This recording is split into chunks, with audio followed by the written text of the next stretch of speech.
As a soldier, he'd helped calculate the trajectory of artillery shells. At the Fed, Honig helped analyze the constant inflow of data about banks inside the Kansas City Fed's large district. This is how Honig got a front row seat to observe the biggest banking crisis since the Great Depression. Honig's job involved a lot of arguments with local bankers. The substance of the disputes usually centered on a topic of paramount importance, the value of assets. The bankers often thought that their assets were worth more than the bank examiners thought they were worth. The consequences of such disagreements were enormous. Honig and his team were trying to make sure that the banks weren't making dangerous loans or getting so overextended that they might fail. The assets in question were held as collateral at the banks. If a bank had more collateral, it could make more loans. But if the Fed ruled that its collateral was worth less than the bank said, then the bank needed to raise money to cover the value of its loans. In dire cases, the bank could be taken into receivership and essentially dissolved. If the arguments were heated, there was no doubt who held the power in the relationship. Fed examiners had access to the bank's records and employees. They could see what they were lending and to whom. Honig was fascinated by this work, and he knew it was essential to keeping the financial system stable. The job was also a challenge. It was surprisingly complicated to determine the health of a bank. That's why the arguments over asset values were so important. If a bank in Oklahoma loaned $1 million to an oil drilling company, the riskiness of that loan depended on the value of the assets the bank received as collateral. One common form of collateral was future revenue expected from oil wells. But that raised a lot of variables. If oil was going to be worth $20 a barrel, on average, over the term of the loan, then the collateral might be worth $1.50 million. In that case, the loan was super safe. But if oil prices fell to $10 a barrel, the collateral would only be worth $750,000. Now the loan was looking riskier. This is why bank examiners were entangled in arguments. The value of an asset is always open to debate. As the 1970s progressed, such arguments became more heated and eventually turned desperate. The reasons for this can be traced back to the Federal Reserve Bank itself. While Honig's team of examiners were trying to keep the banking system safe, they were being undermined by a different, far more powerful arm of the Fed, the FOMC. The policy board in Washington was doing things that fundamentally changed the behavior of the very banks that the Fed was supposed to be keeping healthy. During the 1970s, the Federal Reserve encouraged the banks to extend riskier and riskier loans. The FOMC was keeping interest rates extraordinarily low, in part because there had been two recessions between 1970 and 1975. The Fed wanted to create jobs, encourage investment, and boost overall economic growth. So it kept rates low even as the ill effects of creating so much money became more apparent each year. The most obvious effects of this policy showed up in rising prices for consumer goods like food, fuel, and electronics. In 1973, the rate of consumer price inflation was 3.6%, meaning that the cost of goods most people bought rose 3.6% from one year to the next. By 1979, inflation had surged to 10.7% per year. The change was obvious to everyone. It showed up in prices at the grocery store and the gas station. It showed up in the payroll department of companies that needed to give big pay raises every year if employees were to keep up with the cost of living. But the Fed wasn't just inflating consumer prices. It was inflating asset prices as well. This was the form of inflation that was alarming to bank examiners like Honig. The value of farmland, a key asset for banks within the Kansas City Fed district, was rising steeply. So was the value of commercial real estate, and the value of oil wells and drilling rigs. These assets were the collateral on banks' balance sheets, and their rising value encouraged more aggressive lending. Banks throughout the Midwest extended big loans to farmers, based on the theory that the value of farmland would keep rising and support the value of the loan. The same thing happened in the oil business and real estate. Honig heard about short-term construction loans that were extended based on the theory that property values would rise so quickly that the loan could be refinanced as soon as the building was finished. This was pushing the banks to make riskier loans. High inflation and relatively low rates discouraged banks and investors from saving money, because savings earned only small interest payments compared to the value it lost from inflation. The banks had to find something to do with their money that earned a good return. They were pushed out further on the yield curve. Honig and his team watched this happen, but there was very little that they could do about it. As asset prices rose, the banks could credibly argue that the loans were safe and the banks were stable. The examiners at the Fed could argue otherwise, but the bankers had the numbers on their side. In 1981, Honig was promoted to vice president of the Kansas City Fed's Supervision Department, overseeing a team of about 50 bank examiners. He got the job just in time to learn his most important lesson about the role of the Fed in American economics. He got to see what happens when a long period of inflation comes to a sudden, unexpected stop. "You have this enormous collapse," Honig said. "Failure upon failure, loss upon loss, crisis upon crisis." Oceanofpdf.com. Chapter 3. The Great Inflation, 1980-1991. Honig was 33 years old when the banking crisis started. But the forces that combusted in 1980 had been building for many years. Honig's team of examiners in Kansas City could see for themselves that banks had been making riskier and riskier loans for years. But the bankers could always justify what they were doing. They were using a certain logic that was made possible only by the wild distortions of the great inflation of the 1970s. Consumer prices were rising sharply every year, and asset prices were rising in sync with them. Bankers are making these loans in an environment where asset values are strong and rising, Honig explained. This put the Fed examiners in a bind. They believed that bank loans were risky, because the asset prices underpinning those loans were probably overvalued. But the bankers argued back, pointing out that the asset prices were marked according to fair market value. The value of assets isn't a fixed or even a knowable thing. It's a matter of judgment. Examiners are no more able to predict the future than the bankers are, Honig said. This whole experience, and the massive financial ruin that followed in its wake, provided Tom Honig with the most important education of his career. It taught him, in very fine detail, about the powerful and unruly thing that economists call an asset bubble. Decades later, the Great Inflation was not usually described in terms of asset bubbles. When people look back on the 1970s, they tend to talk about only one half of the disaster, the shocking inflation of consumer prices, for things like meat and gasoline. But the Great Inflation was so destructive because it was actually two kinds of inflation that were intertwined, and which fed off each other. The other one was the inflation of asset prices, a phenomenon that later became the most important feature of American economic life.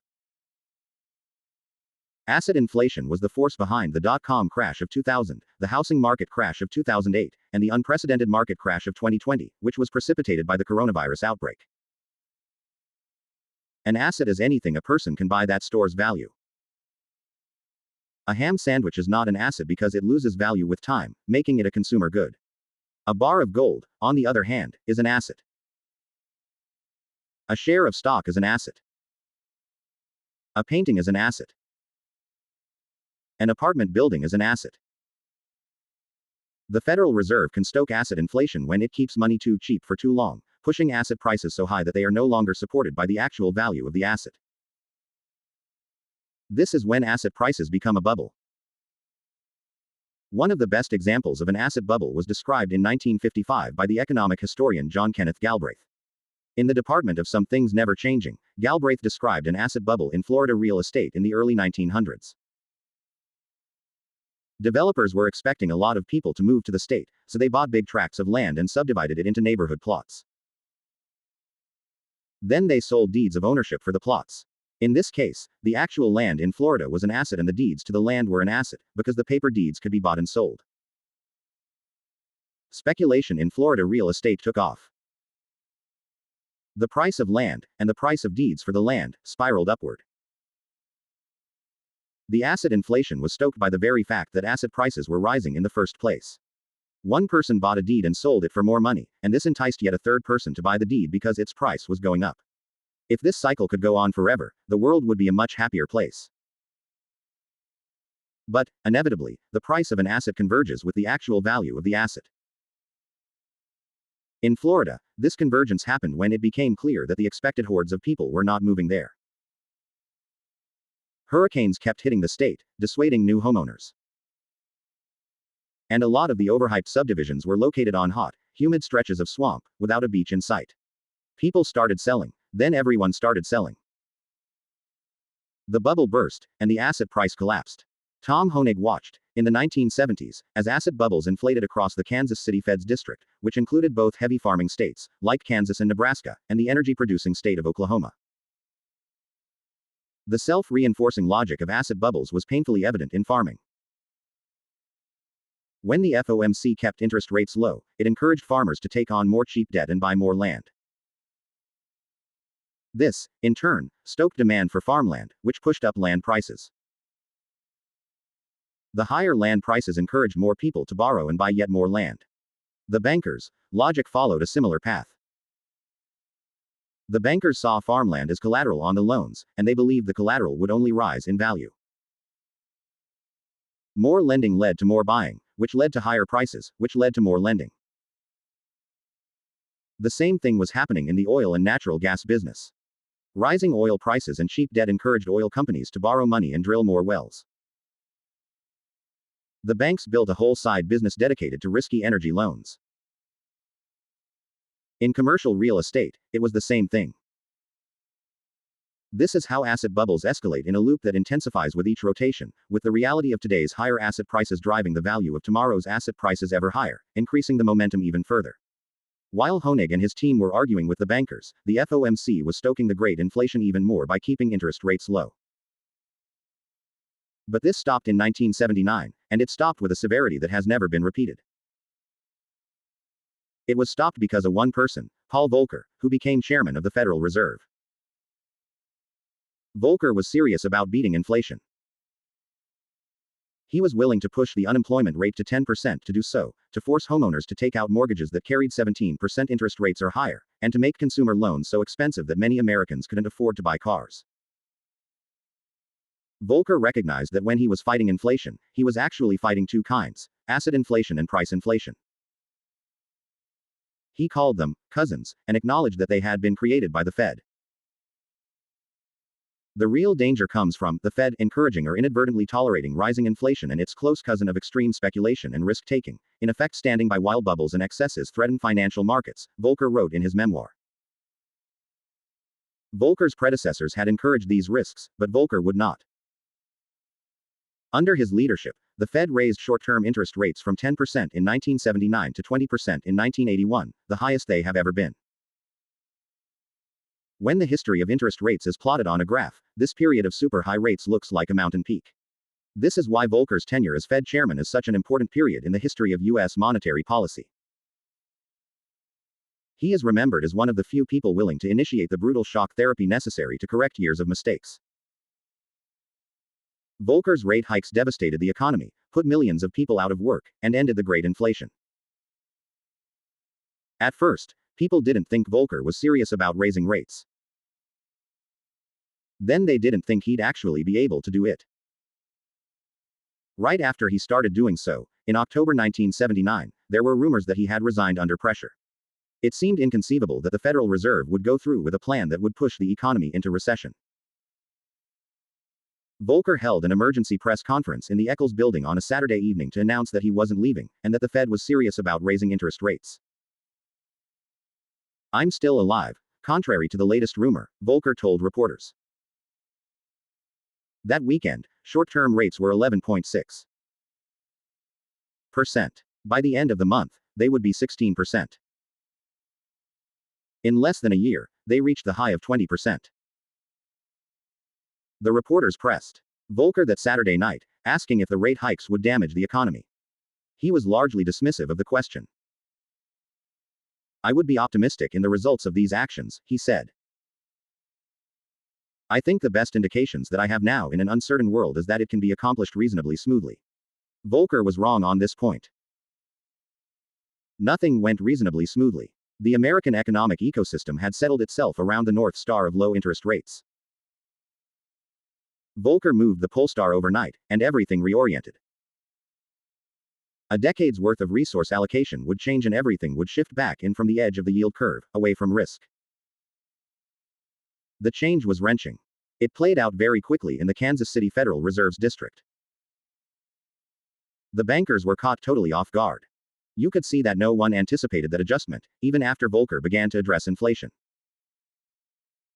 They didn't think it would happen to them, Honig said. When Paul Volcker and the Fed doubled the cost of borrowing, the demand for loans slowed down, which in turn depressed the demand for assets like farmland and oil wells. The price of assets began to converge with the underlying value of the assets. The price of farmland fell by 27% in the early 1980s, of oil, from more than $120 to $25 by 1986. The collapse of asset prices created a cascading effect within the banking system. Assets like farmland and oil reserves had been used to underpin the value of bank loans, and those loans were themselves considered assets on the bank's balance sheets. When land and oil prices fell, the entire system fell apart. Banks wrote down the value of their collateral and the reserves they were holding against default. At the very same moment, the farmers and oil drillers started having a hard time meeting their monthly payments. The value of crops and oil were falling, so they earned less money each month. The bank's balance sheets, which once looked stable, began to corrode and falter. Honig's examiners had the unpleasant job of pointing out the obvious: the financial health of the banks was collapsing along with asset prices. Predictably, the banks fought back. The bankers almost always asked for more time. They promised that if they were given a chance, a few more months or a few more quarters, they could turn things around. Asset prices would rise. The balance sheet would improve. Honig's team spent most of the early 1980s doing one thing: deciding which banks could actually survive if given more time, and which banks were doomed. John York was a Fed lawyer who worked closely with Honig during this period, and he said that the debates with the banks had a desperate edge. There was a clock ticking behind the arguments that decided which banks were solvent, because banks were asking the Fed for emergency loans. The Fed was the lender of last resort, and its power in this role was almost limitless. It could print money, so it could lend as much money as it chose to.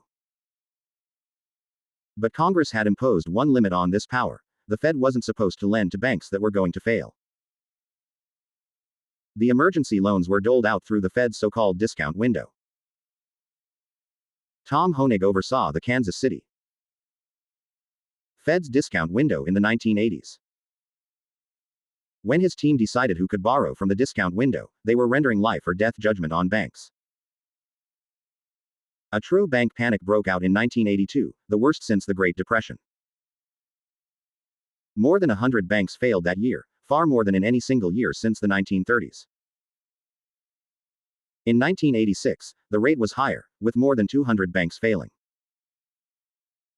Overall, more than 1,600 banks failed between 1980 and 1994. The bankers came to the Kansas City Fed, in a parade, pleading their cases. All of them pitched plans under which they would stay solvent, and Honig developed a broad rule of thumb to evaluate them. He noticed that the best plans had a lot of detail. The worst plans were vague, and peppered heavily with platitudes. Bankers, Honig came to believe, were like anyone else. Some of them were honest and hardworking. A small minority were hucksters. But it wasn't just the hucksters who were failing. Many of the failed banks had been in business for generations. They were the financial pillars of small communities throughout the region. John York was dispatched to the small town of Sedan, Kansas, where he had grown up and worked at a community bank as a teenager. Everyone at the bank still knew him as Johnny, his childhood nickname. "I was the officer that went in and told the board that, you're going to fail. It was terrible," York said. "Particularly when they're calling you Johnny, which only my mother called me." Honig had to deliver many such verdicts personally. He didn't seem to flinch from the responsibility. "Tom's German," York said, referring to the ethnic origin of Honig's name. "He's strict. There's rules. Honig was cursed at, shouted at, and informed in the clearest way possible that his decisions had ruinous consequences. They could become quite stressed and quite vocal in their objections, Honig said of the bankers. You could empathize with them enormously. You could understand the anguish. Lives were destroyed in this environment, people lost everything in this environment. I didn't blame them for yelling or being distraught. It would have been easy enough for Honig to blame the bankers when the bubble burst. Examples of banking grotesquerie were abundant. This is what happens in a speculative bubble. Stupidity and risk-taking thrive during the upswing, then cause misery on the downswing. But Honig didn't think the stupidity in lending was entirely the bankers' fault. They were, after all, responding to macroeconomic conditions like rising inflation, relatively low interest rates when compared to inflation, and rising asset prices. It wasn't the bankers who created these conditions. It was Honig's own institution, the Federal Reserve. The fact is, bankers made the loans, Honig said. They made them in an environment of incredible optimism in terms of asset values. And that, really, was in part the fault of a decade of too accommodative monetary policy. This was the dynamic that so often gets lost in the discussion about the inflation of the 1970s and the collapse and recession of the 1980s. The Fed got credit for ending inflation, and for bailing out the solvent banks that survived it. But new research published many decades later showed that the Fed was also responsible for the whole disaster. Perhaps the most detailed account of how the Federal Reserve handled the Great Inflation is related in the History of the Federal Reserve, a remarkable 2,100-page book, split into 3 volumes, that is dense to the point of being nearly unreadable. The author, the economist Alan Meltzer, reconstructed the Fed's decision-making during the 1970s using transcripts of FOMC meetings, combined with other public documents and detailed economic studies and data. His verdict on the inflation of the 1970s was stark. It was monetary policy, set by the Fed, that primarily created the problem. The Great Inflation resulted from policy choices that placed much more weight on maintaining higher full employment than on preventing or reducing inflation, he wrote. For much of the period, this choice reflected both political pressures and popular opinion as expressed in polls. This statement was combative and inflammatory, as far as Fed economic histories go. What Meltzer was saying was that the Fed basically didn't know what it was doing during the 1970s. Maybe even more damning, he was arguing that the Fed was not the independent agency it claimed to be. The members of the FOMC were not wise technocrats, making decisions about the money supply, guided by nothing more than high-minded economic theory. They were humans, driven at least in part by political pressures. Meltzer said the Fed kept struggling to boost job creation by printing more money, not because the economic equations dictated it, but because that's what the public and the politicians wanted the Fed to do. The FOMC believed the unemployment rate should have been close to 4%, but it never fell below 6% between 1975 and 1977 and was still near 6% in 1978. So the Fed kept printing money, and in doing so it stoked the asset and inflation bubbles that created ruinously high unemployment rates above 10% in the early 1980s.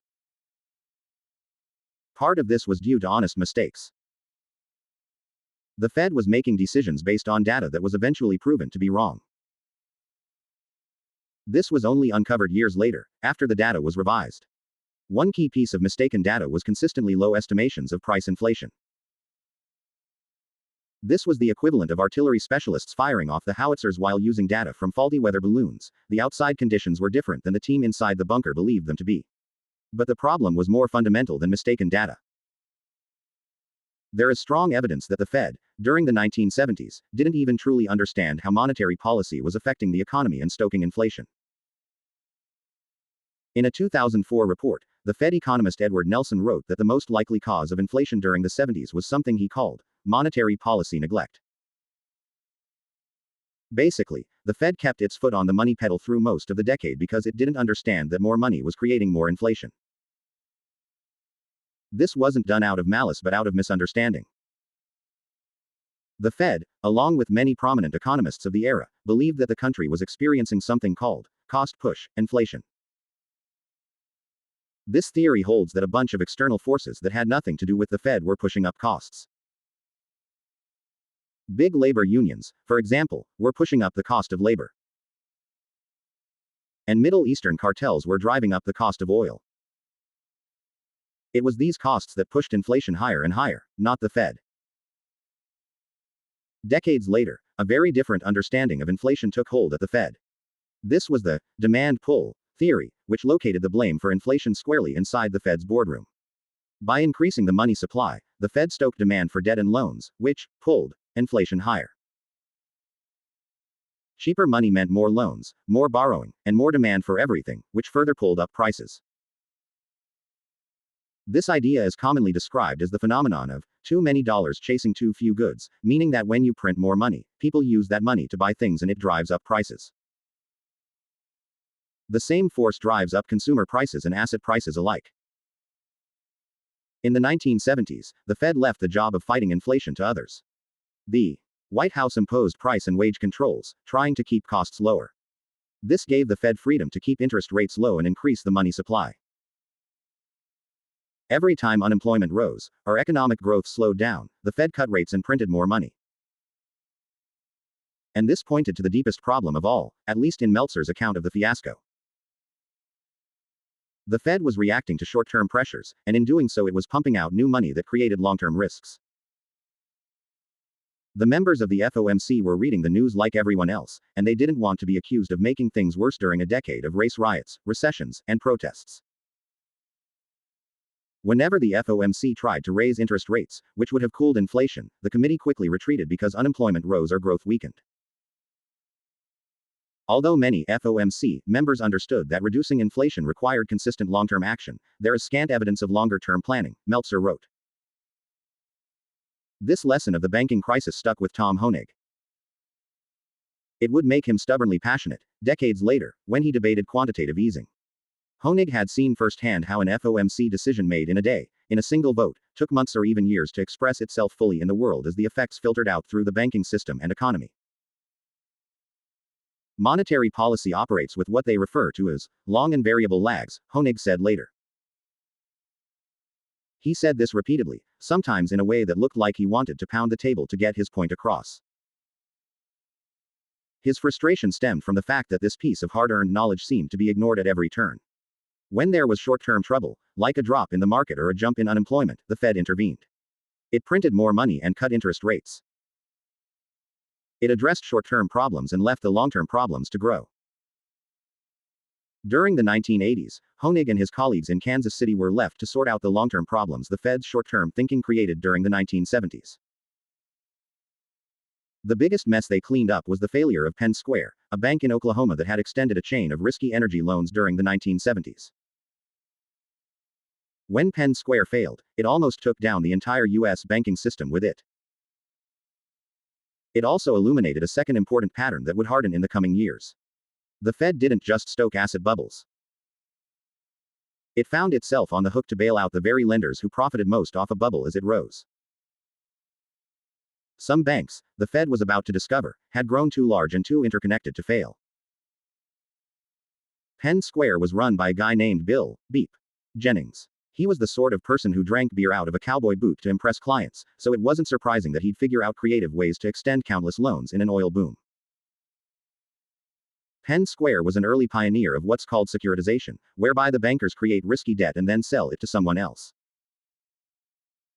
Penn Square's version of securitization was the sale of a participating loan. Jennings would loan money to an oil company, then sell most of the loan to another bank while keeping a small share of the debt on its own books.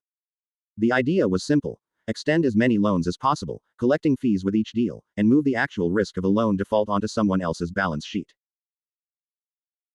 This helped Penn Square avoid rules requiring it to keep a certain amount of cash reserves on hand. Penn Square also gamed rules that limited how much money it could loan to any one person by using complex webs of interlocking shell companies and partnerships. There was a loan limit of $35 million per person, for example, but Penn Square still managed to loan $115 million to an oil executive named Robert A. Hefner. Going through all the schemes would fill a book, and in 1985 it did, with Philip L. Zweig's Belly Up, the collapse of the Penn Square Bank. But the result was simple. Between 1974 and 1981, Penn Square's assets jumped from $35 million to $525 million. Many of these new assets were energy loans written on the optimistic premise that oil prices would only keep rising. On the way up, Beep Jennings was hailed as a financial innovator and a charmingly brash risk taker. When Paul Volcker and the Fed raised the cost of borrowing, it killed demand for the loans Penn Square was selling and turned Beep Jennings into a literal beggar. Jennings and his team desperately petitioned the Kansas City Fed for discount window loans that would keep the bank afloat. Like so many others, they said they just needed more time. This effort grew more frantic in the summer of 1982. Penn Square was petitioning the Kansas City Fed along with the Federal Deposit Insurance Corporation, or FDIC, an agency created right after the Great Depression. The FDIC was the grim executioner that arrived when the Fed's discount window was no longer an option. The agency liquidated insolvent banks, using taxpayer money to repay retail customers who had accounts at the bank with $100,000 or less in deposits. The FDIC and the KC Fed went back and forth about Penn Square. The Fed provided millions of dollars in emergency loans, but Honig and the Fed lawyer John York were growing skeptical that the bank could survive. Letting Penn Square fail would wipe out millions of dollars in equity. But letting the bank stay alive, and continuing to borrow from the Fed and others, could make things worse. That can be a real mistake, because that can lead to larger losses, York said. Time ran out over the 4th of July weekend in 1982. Honig worked on the holiday, poring over numbers to help determine if it was too risky to make another loan to Penn Square. The Fed's Board of Governors was also involved. At an emergency meeting in Washington that Sunday, Paul Volcker cast his own vote on the matter. Penn Square should be allowed to fail. On Monday, the verdict was rendered final through a series of letters between the FDIC, the Fed, and the Treasury Department's Office of the Comptroller of the Currency. The FDIC pronounced Penn Square insolvent. The Kansas City Fed declared Penn Square was ineligible for more emergency loans. Tom Honig had the duty of breaking the news to Penn Square. The bankers' response fit the pattern that Honig had grown accustomed to. They would say, "It's your fault that we're failing. If you gave us more time, we could work out of this," he recalled. But the really important thing about the failure of Penn Square is that the damage was not contained. The failure was just the first shock in a large cascade of shocks. There were still all those participating loans to contend with. It was only when the loans started failing that it became clear just how broadly they had infected the banking system. The loan failures revealed that a very large bank in Chicago, called Continental Illinois National Bank and Trust Company, was one of the biggest customers for Penn Square's assembly line of risky debt. Continental Illinois had purchased $1 billion worth of these loans in just a few short years toward the end of the 1970s. This caught everyone by surprise. Continental was seen as a conservative, even boring bank. It lent money to auto companies and steel makers in the Midwest. But the forces unleashed during the Great Inflation were too much for it. Continental Illinois pushed out along the yield curve, straight to Oklahoma. Continental had become the biggest commercial and industrial lender in the country. In 1984, it had $40 billion in assets. Things fell apart quickly when the oil loans went bad. Continental was the problem of the Chicago Federal Reserve, which extended a $3.60 billion emergency loan to the bank. Even this wasn't enough. New York's J.P. Morgan pulled together a group of lenders to assemble a $4.50 billion line of credit for Continental, but that also wasn't enough. Continental's customers lost faith in the bank and started a bank run, withdrawing about $10.80 billion in a year. Continental was going to fail. Even Paul Volcker became nervous when he was faced with the failure of Continental Illinois. He communicated constantly with the FDIC as the bank teetered. He was warned that Continental's collapse could not be contained. The bank was simply too large, and too deeply connected with too many other banks. The FDIC estimated that 2,300 banks had money invested in Continental. About 179 banks had so much money in Continental that it amounted to more than half of their equity. Its failure might drag them down with it. Even more worrisome, about half of those banks were insured by the FDIC in case of failure. This would put unprecedented strain on the FDIC, which was already handling about 80 bank failures. The FDIC and the Fed came up with an alternative. The FDIC provided an extraordinary rescue package, injecting $1.50 billion into Continental. But, most important, the FDIC promised to cover bank losses above a previously set threshold of $100,000, protecting all bondholders and depositors. This was a huge increase in the safety net for banks that invested money in Continental while knowing that the FDIC would only insure part of it. Now all of it was insured by taxpayers. Simultaneously, the Fed promised that it would give Continental emergency loans until the crisis passed. The Continental bailout was one of the most important legacies of the Great Inflation. If a bank got big enough, and spread enough risk to other banks, then that bank would be rescued in a crisis. The previously existing rules would be bent or rewritten to save the bank. This precedent brought a new term into the vocabulary of American banking. During a congressional hearing about the Continental bailout, a Republican congressman from Connecticut named Stuart McKinney described the situation in a pithy statement. Mr. Chairman, let us not bandy words. We have a new kind of bank. It is called too big to fail. Paul Volcker's career as chairman did not end pleasantly. He had whipped inflation, and was then driven back to the wilderness. FOMC members cast dissenting votes against Volcker more often than at almost any chairman in modern Fed history. He asked not to be reappointed after his term ended in 1987. Volcker's halo would only be bestowed in later years, when economic historians decided that his efforts against inflation had been independent-minded and uniquely effective. But he was never again at the center of American power. Things worked out better for Thomas Hoenig.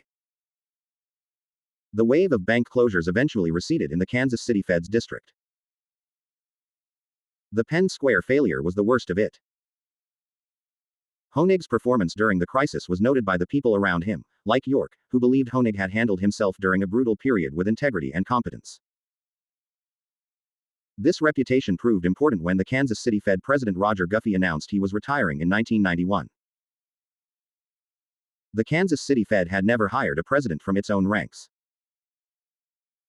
But Hoenig put his name forward anyway. There were about 150 applicants for the job. Guffey would choose his replacement with the help of the Kansas City Fed's Board of Directors. The Fed's chairman and Board of Governors in Washington would also need to approve the hire. Guffey had seen up close how Hoenig handled the Penn Square crisis, and thought he was right for the job. Hoenig won approval from the Kansas City Fed's board, and then he flew to Washington to sit for interviews with each Fed governor. Finally, Hoenig was ushered into the office of the new Fed chairman, Alan Greenspan. A soft-spoken economist with many decades of political experience in Washington, Greenspan had worked on Wall Street and in the White House under Presidents Nixon and Ford. Greenspan became chairman shortly before the stock market crash of 1987, and he won nearly universal praise for his deft handling of the crisis. He developed a reputation for maneuvering the Fed's levers of power gracefully, like a surgeon. Greenspan was inscrutable behind his large, owlish eyeglasses. During the job interview with Tom Hoenig, Greenspan listened more than he talked. Greenspan asked Hoenig about his theories on monetary policy. Hoenig said that the crisis of the 1980s had allowed him to see the powerful consequences of the FOMC's decisions. Hoenig had overseen the banks when prices and asset values were climbing, and he had seen the long and variable lags that occurred when the FOMC kept money too cheap for too long. It had fallen to him to dispatch the failed banks after Volcker brought inflation to a violent end. I was someone who was aware of the effects of easy policy for too long, Hoenig recalled. Though policy should be done very carefully, with an eye toward inflation. More than that, Hoenig believed that monetary policy needed to be made with restraint and a long-term view. Every action you take has long-run consequences, he said. Greenspan was silent on this matter, as Hoenig remembered it. But the chairman apparently approved. Hoenig got the job.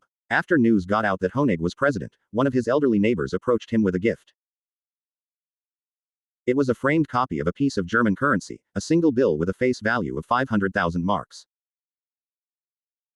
Below the bill was a simple inscription that read, "In 1921 this note would buy a large home. In 1923 this note would buy a loaf of bread." It was a living memento of Germany's era of hyperinflation. Hoenig hung it in his office downtown. It was a good reminder of the destructive power of inflation.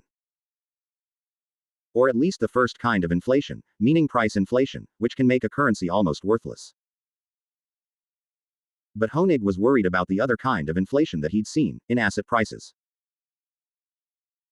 He could have just as easily hung mementos on the wall, such as the bank charters for Penn Square and Continental Illinois, to remind him what happens when rising asset prices exert their own logic on borrowers and lenders, and what happens when fragile bubbles bring the entire financial system to a halt. Within a year, Honig was sitting at the giant wood table in the Eccles boardroom, at the same table as Alan Greenspan, as a member of the FOMC. He never forgot what his neighbor told him when he imparted the gift. I want you to have it, to remind you what can happen if you do your job poorly. The FDIC paid for these deposit losses by drawing on a fund that it collected in fees from banks. When that fund doesn't have enough money to cover losses, then taxpayers can be on the hook to cover losses. Oceanofpdf.com. Chapter 4. FEDSPEAK, 1991-2001. On October 1, 1991, Tom Honig walked into the Federal Reserve boardroom for the first time as a sitting member of the FOMC. He had spent his career observing the ground-level effects of Federal Reserve policy. Now he would help direct the Fed's policy, and carry responsibility for it. This was the first time that Honig was chauffeured to the building as a regional bank president, and led in through the side entrance to the private elevator. The gravity of that day was driven home by the majesty of his new surroundings. The lobby of the Mariner Eccles building is a cavernous chamber, rising 2 stories up to a vaulted ceiling. The wide hallway is inlaid with an immaculate checkerboard pattern of black and white marble, with twin stairways leading to the mezzanine level, bordered with white columns extending to the ceiling. Down the hallway was the boardroom, where the FOMC members took their seats around the big table. Alan Greenspan sat at the center. "Good morning, everyone," Greenspan said. "We have Tom Honig with us, officially this time. And I gather, Tom, that this is your first day as president." "As a matter of fact it is," Honig replied. "And that's a warning to all of you." In the spirit of ribbing the rookie, Edward Baina, the president of the Philadelphia Fed, called out, "It's all uphill from now on." Greenspan immediately terminated the small talk. "Would somebody like to move the minutes of the August 20th meeting?" he asked. And so began the hours-long deliberations that characterized a typical FOMC meeting. The deliberations, at the end of 1991, were more urgent than most people knew. Honig joined the FOMC at a very strange inflection point in America's economic history. The decade of the 1990s is remembered as a boom time, the decade when the internet exploded, the stock market skyrocketed, when unemployment almost disappeared. But on the committee, members worried constantly over the economic machinery that underpinned America's power. There was a corrosive layer of weakness beneath the surface. In some ways, the economic weakness was hidden. The economy was growing, and the dark days of Volcker's interest rate hikes and high unemployment were long forgotten. The mid to late 1980s had been a gold rush on Wall Street characterized by massive borrowing and gluttonous spending. This was the era of the junk bond kings, who used cheap debt to buy companies and then merge them with other companies for a profit, or break them up for a quick sale. But there was an underlying weakness beneath the churning markets that was visible to millions of working Americans. Gas prices were high, layoffs were common, and business investment was slow. The economy slipped into a recession in August 1990 that lasted 8 months, ending just a few months before Honig joined the FOMC. The recession itself wasn't that worrisome. It's what happened next that disturbed the Fed. The economy started growing again, but the jobs didn't come back. This broke the basic pattern of economic cycles going back to World War II. Jobs were supposed to disappear during a downturn, but then come back when growth resumed. This time, the unemployment rate kept rising even as the economy grew. This was the puzzle faced by Greenspan during the October meeting. What was the Fed supposed to do in a recovery when unemployment rose? And why was it happening? "We have a very unusual set of problems," Greenspan said. The sluggish recovery, the slow investment, and the lack of hiring wasn't easily explained. "It's very much as though an economy which is picking up steam is running against a 50-mile-an-hour headwind," he said. A key problem, Greenspan explained, seemed to be the debt-fueled growth of the 1980s, and the bank failures that followed. These remarks were prescient. Greenspan was describing a problem that would repeat itself, intensify, and become a defining feature of American economic life in the 21st century. Cheap debt produced fast growth for a while, but it was followed by an extended crash and a period of weak growth. Economists would deepen their understanding of this new pattern during the 1990s, and they determined that the recession of 1990 really was different, as Greenspan suspected. Businesses and households weren't spending money because they were still paying off their debts from the 1980s. It was the recessionary equivalent of a bad hangover. The damage was unusually widespread and affected white-collar workers, who were once more insulated from layoffs during a downturn. In 1993, a young Princeton economist wrote a paper that outlined the risks posed by this heavy burden of cheap debt. His name was Ben Bernanke. When explaining the 1990 recession, he called the debt problem the overhang. He pointed out that corporate debt had ballooned in the 1980s and left the economic system fragile in 1990, when the economy was shocked by rising gasoline prices during the Gulf War. In essence, even a small shock was enough to push heavily indebted companies to quickly fire workers and abandon expansion plans. When a recession causes a general decline in sales and profits, firms with already high levels of debt and interest burden face a tighter cash flow squeeze, Bernanke wrote. In October 1991, the Fed was still trying to make sense of all this. Greenspan concluded Honig's first FOMC meeting by urging caution. Things would eventually get better. He just didn't know how long it would take. It ended up taking a long time. When Honig became a voting member of the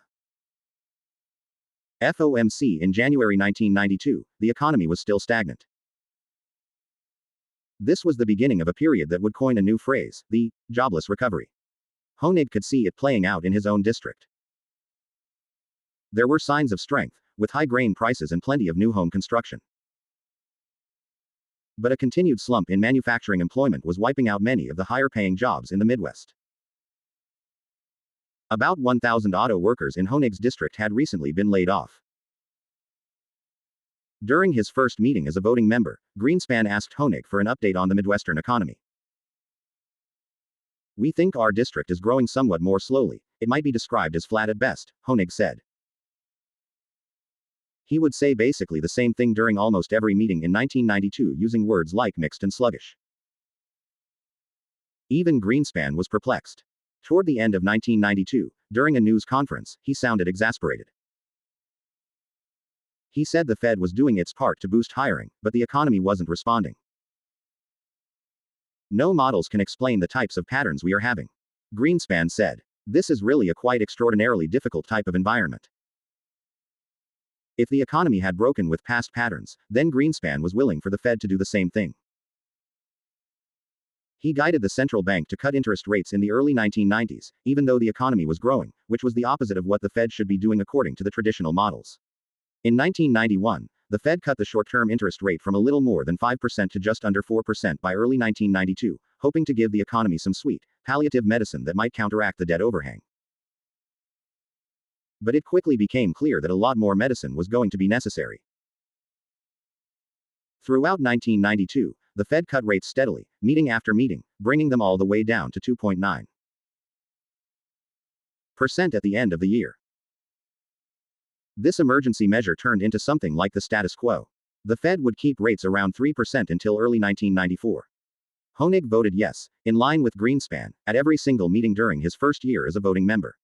If Honig was a born dissenter, he was hiding it well. He did express concern, at some meetings, about inflation. He said he was reluctant, at times, to keep making money cheaper.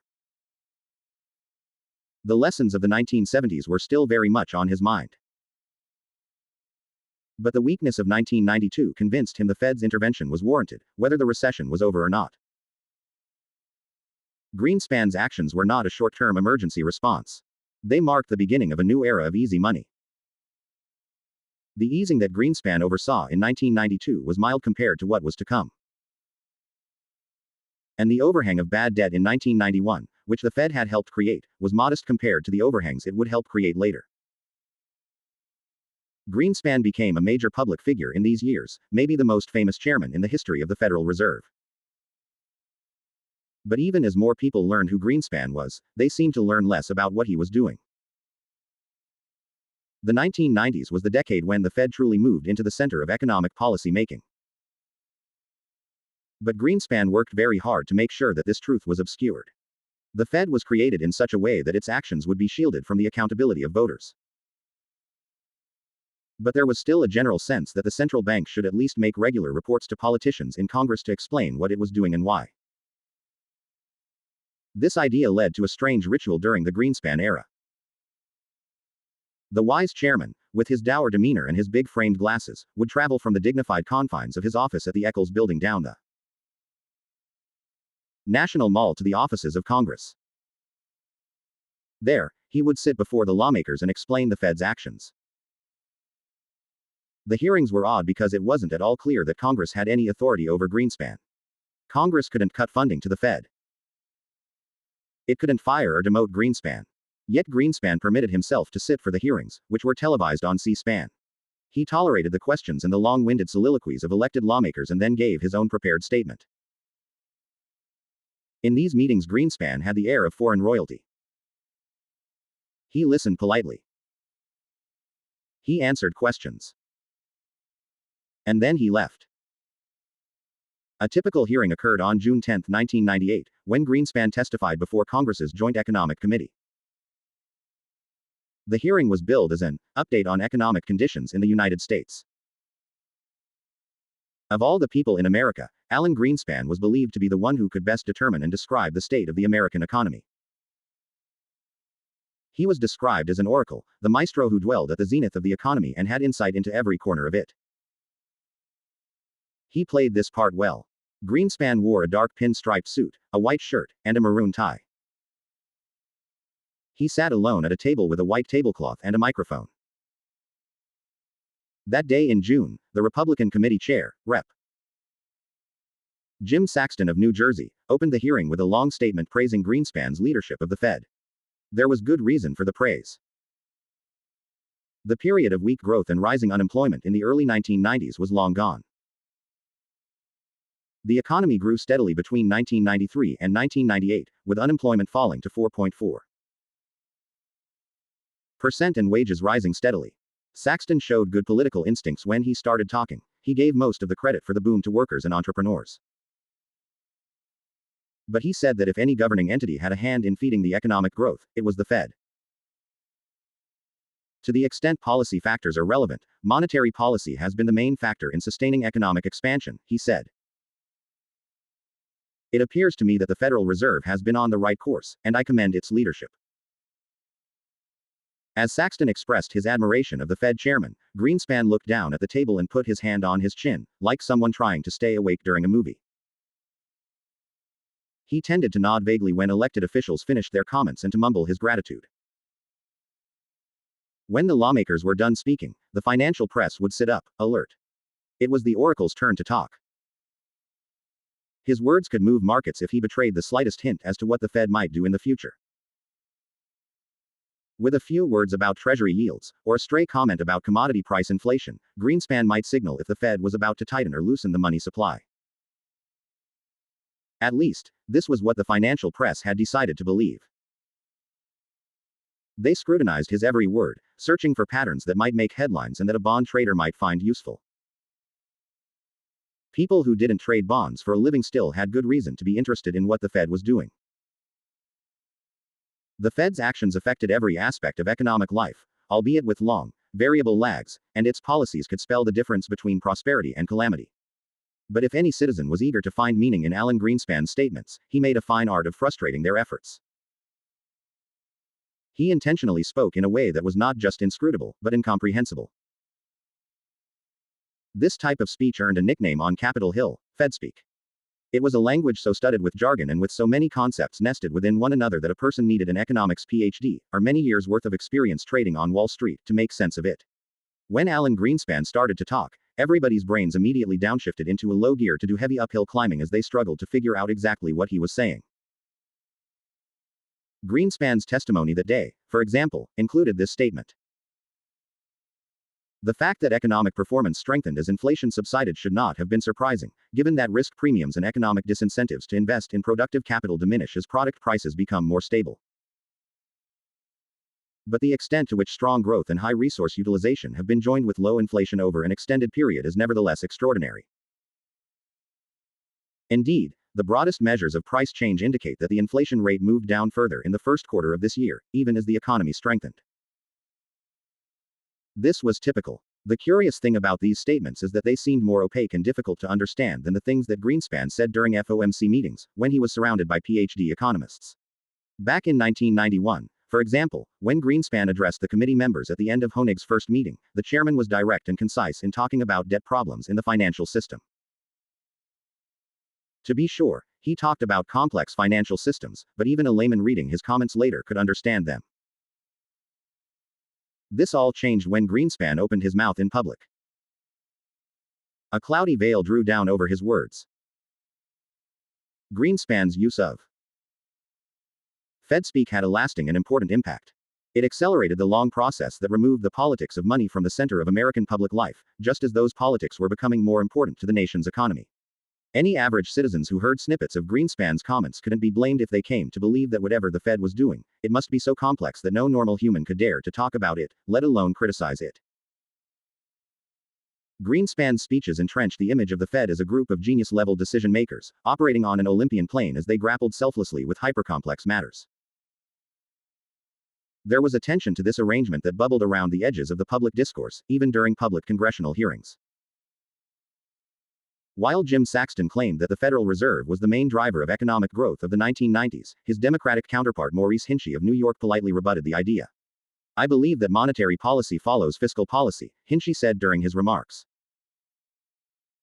This comment highlighted an important divide that would soon widen beyond the point of repair.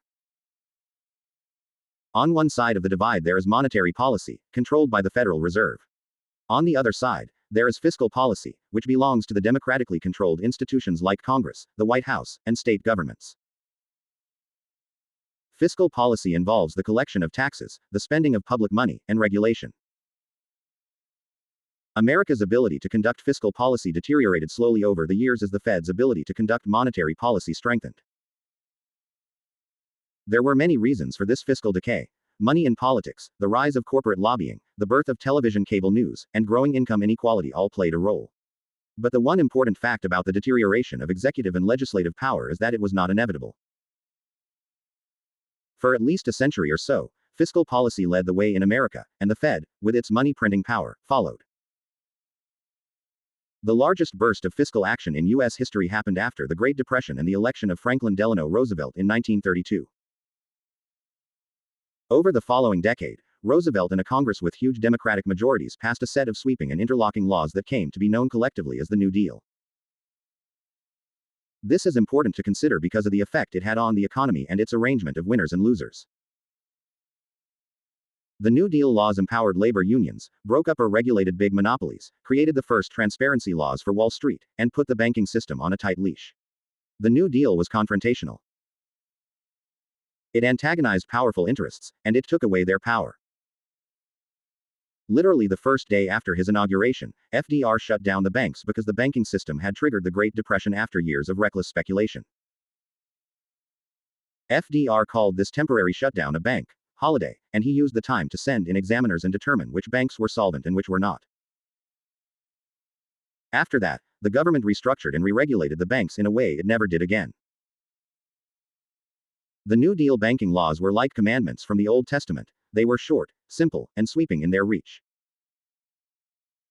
The most famous of these laws was called the Glass-Steagall Act, which neatly divided the entire banking industry into two spheres: commercial banking, where customers put deposits into banks, and investment banking, where the banks speculated in the markets. This kept people's bank deposits safe. The safety was further enforced by the creation of the FDIC, which created a government-backed insurance program to protect consumer deposits. This gave birth to the world Tom Honig inhabited, when bank regulators had strong oversight over lending. FDR famously embraced the conflict during a 1936 campaign speech. "We had to struggle with the old enemies of peace: business and financial monopoly, speculation, reckless banking, class antagonism, sectionalism, war profiteering, Roosevelt said. Never before in all our history have these forces been so united against one candidate as they stand today. They are unanimous in their hate for me, and I welcome their hatred. FDR got his wish. These forces really did hate him, and their hatred endured. The hatred even intensified during the 1960s, when Lyndon Johnson was president. Johnson was a New Deal acolyte, and he expanded the reach of government even further when he passed the Great Society programs like Medicare and Medicaid. Backlash against these programs and the New Deal animated the conservative movement that would gain power with the two-term presidency of Ronald Reagan. In the mid-1990s, it fueled the rise of a more radical Republican-controlled Congress under Speaker of the House Newt Gingrich. He personified the anti-government spirit of the New Deal critics, which portrayed their grievance as a defense of the little guy. This birthed a new era of politics as warfare and made-for-TV conflict, characterized by the government shutdowns in 1995. The Federal Reserve presented elected politicians with a convenient escape hatch.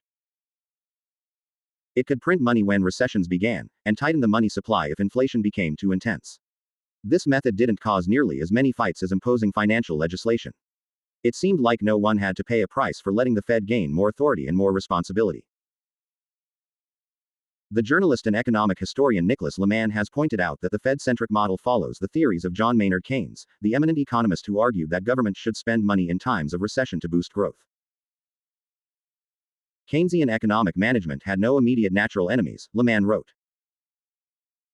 Economic management became the art of filling a bathtub with money, increasing the money level when times were tough and reducing it when inflation looked like a danger. The Fed's primary power was to make money cheaper and more plentiful, and Greenspan used this power generously. In 1989, interest rates had been close to 10%. During the 1990s, they fell to as low as 3% before rising again. Between 1995 and 1998, rates were held at about 5%. Honig sat on the FOMC during this entire period, serving as a voting member every third year. In 1998, he was a voting member again. This timing happened to coincide with one of Alan Greenspan's more aggressive actions, a series of rate cuts in the late 1990s that fueled a stock market bubble. The rate cuts illustrated that while using the Fed's power might not generate any natural enemies, it did come with very high costs for the American people. Behind the cloud of Fedspeak, there were, in fact, serious political disputes unfolding inside the FOMC during the 1990s. One of the most important policy decisions, in retrospect, had to do with inflation. In Paul Volcker's formulation of two inflation cousins, one for consumer prices and the other for asset prices, the Greenspan Fed made the consequential decision over time to focus on only one of them: consumer price inflation. The Fed could keep cutting rates and keep increasing the money supply, just as long as the price of consumer goods didn't rise too quickly. The price of assets was left to behave according to its own unruly nature. There doesn't appear to be any single meeting where this policy was officially adopted. It happened over time, and as it solidified, it became an increasingly uneasy fit for Tom Honig. He'd built his monetary philosophy on the hard ground of his experience in the 1970s, when asset inflation and asset bubbles had been so destructive. He was wary of letting asset prices run away uncontrolled. But Honig also held genuine respect and admiration for Alan Greenspan. He had cast only one dissenting vote on the FOMC before 1998. It happened in the summer of 1995, when Greenspan was pushing to cut interest rates at a time when Honig believed rates were already low enough. Honig was haunted by the rule of long and variable lags, and the experience of watching the FOMC create the great inflation without even realizing it. Rate cuts were often presented as a form of insurance against a future downturn, and that's how the cut of 1995 was being presented. I am concerned that insurance comes with its own price, Honig said before casting his no vote. He was the only member to vote against the cut, and over the next year or two it appeared that his analysis had been wrong. The rate cut helped boost growth, and the much-dreaded signs of inflation never arrived. This economic data compounded the sting that Honig felt from voting no. One of the more delicate lessons that Honig learned during his time on the FOMC was the unwritten lesson about dissent. There was a reason that FOMC votes were wildly lopsided, and it had nothing to do with the Fed's bylaws. On paper, at least, the FOMC was supposed to be a voting body, not unlike the Supreme Court. This might make it seem like there would be close votes on the FOMC as there were on the High Court, where decisions were sometimes split almost evenly. Just like the Supreme Court, the FOMC was voting on complicated issues with unclear outcomes. But close votes were unheard of. The reason for this was the FOMC's culture, and the tradition of deference to the Fed chairman. I will tell you, there are instances where people kind of are surprised that you might vote against the chairman, Honig said. I don't know how to describe it. There is kind of a message that it's very unusual to vote against the chairman. You have to do it with great care. There's not a manual that says you don't vote against the chairman. But there is kind of an uneasiness you see in the room if you're voting against the chairman. It was easy, during most of the 1990s, for Honig to vote with the committee because he agreed with Greenspan. But the decision to essentially ignore asset bubbles made it harder for Honig to cooperate. Greenspan had a solid rationale for focusing only on consumer price inflation. For one thing, it was easier to track. The price of gasoline, bread, and television sets is easy to collect. It was also more politically popular to fight price inflation than asset inflation. Very few people complained if the Fed took action to bring down the price of consumer goods. But bursting an asset bubble caused immediate pain, and it caused pain especially in the households of the very rich. To raise interest rates in the face of a bubble is always to pay a certain price to head off an uncertain threat, and to incur the wrath of politicians and the public, who love nothing better than a soaring market, wrote the financial journalist Sebastian Mallaby. His biography of Greenspan, The Man Who Knew, captured the policy history of Greenspan's Fed in minute detail. It showed that the decision to fight price inflation rather than asset inflation happened gradually, but was unmistakable by the 1990s. This wasn't just a quirk of the Greenspan era. It set a permanent pattern. Greenspan was rewarded for the decision. It helped explain why lawmakers in both parties praised him at the public hearings. Greenspan appeared to be the most talented financial engineer of his generation, and the key to this success, along with the mystery of it, was that he managed to stimulate the economy without stoking price inflation. Asset inflation, however, was out of control by 1998. But this didn't raise much public concern. When asset inflation gets out of hand, people don't call it inflation. They call it a boom. Much of the asset inflation of the late 1990s was showing up in the stock market, where share prices were rising at a level that would have been horrifying if it was expressed in the price of butter or gasoline. The entire Standard & Poor's stock index rose by 19.5% in 1999. The Nasdaq index, which measured technology stocks, jumped more than 80%. The financial press covered the activity in these markets in the way ESPN covered sports, with a short-term, hour-by-hour storytelling that focused on which player was up and which was down. The big star of this performance, the Michael Jordan, was the crop of newly born technology stocks, like the web browsing firm Yahoo, and newly minted internet retailers like Amazon, eToys, and Value America. What was less prominently discussed was the relationship between these stock prices and the increasing supply of money that the Federal Reserve was pumping into the banking system. By 1998, it was undeniable that the stock market boom was closely tied to the Fed's policies. In July, Greenspan warned that stock prices might be unsustainably high, which made traders panic at the thought that the Fed would raise rates and tighten the money supply. Between July and August, stock market prices fell by about 18%. In response, the Fed cut rates again from 5.5% to about 4.8% in just a couple of months. The stock market bounced back. This is why Honig was worried when he arrived in Washington for the FOMC meeting in mid-November. It was a pivotal moment for the Fed. By cutting rates, it had made money cheaper and encouraged more lending and stock purchases. The Fed could now wait and see how the stimulus worked its way through the system, or it could accelerate the money flow even further, potentially inflating the stock market bubble. Honig had to decide if he would cast his second dissenting vote if Greenspan pushed for another rate cut.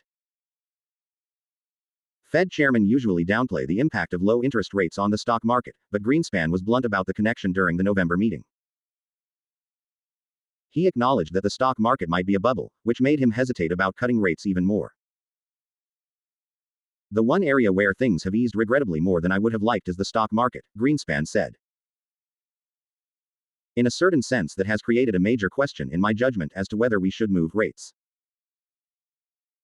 If the Dow Jones Industrial Average were 200 to 300 points lower, I think the case for moving rates one additional time and then putting policy on indefinite hold would be fairly strong. I do think the concerns about an asset bubble are not without validity, and that is where I have my greatest concerns about easing. But even in the face of this asset bubble, Greenspan pushed for another rate cut. Price inflation wasn't rising, he said. Labor costs were barely rising. And there were reasons to cut rates in November. The biggest worry at the time was the worsening debt crisis in Russia, where the government was unable to pay back its loans, and the IMF appeared unwilling to bail it out. This might destabilize foreign markets, and the chaos could reach U.S. shores. Cutting rates might help inoculate the financial system against these stresses, he argued. The cost of the insurance is very small, and I suspect it is probably not a bad thing at this stage to take out the insurance but then to stop at that point, stay on hold, and watch events as they materialize over the weeks and possibly even months ahead, Greenspan said. William Poole, the president of the St. Louis Federal Reserve Bank, said he would go along with a rate cut, but only reluctantly. Pushing more money into the banking system could be